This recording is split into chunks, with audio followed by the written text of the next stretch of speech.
Vous écoutez l'édito de la rédaction par Maxence Jaillet. L'audace de ceux qui ne lâchent rien. Changer les choses, surtout quand elles sont enracinées dans un système réticent, demande une ténacité hors du commun. Certains baissent les bras face aux obstacles, d'autres s'accrochent, s'adaptent, insistent et finissent par faire bouger des montagnes. Ivan Karin fait partie de ces derniers. Son parcours à la tête de la Commission scolaire francophone des territoires du Nord-Ouest n'est pas seulement celui d'une gestionnaire, mais celui d'une militante, d'une bâtisseuse.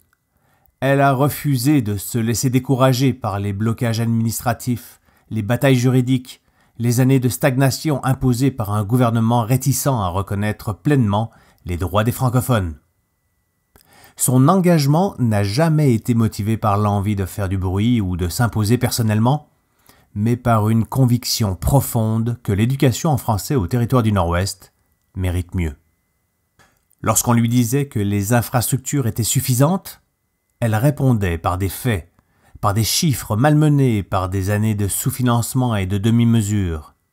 Quand certains se contentaient du minimum, elle réclamait l'égalité réelle. À la Commission scolaire francophone des territoires du Nord-Ouest, l'histoire se répète. Chaque direction générale a dû se battre pour faire avancer l'éducation en français. Avant Ivan Karin, d'autres, tels que Gérard Lavigne ou Philippe Brulot, avaient déjà mené des batailles similaires. Tous ont dû ferrailler contre le GTNO devant les tribunaux. Ce type de persévérance ne se limite pas à l'éducation. On le retrouve chez celles et ceux qui luttent pour le logement abordable, pour des services de santé accessibles, pour la reconnaissance des droits autochtones, pour une meilleure place du français dans la société ténoise. Le progrès ne se fait pas en acceptant l'injustice, en restant discret ou en attendant que les choses s'arrangent d'elles-mêmes.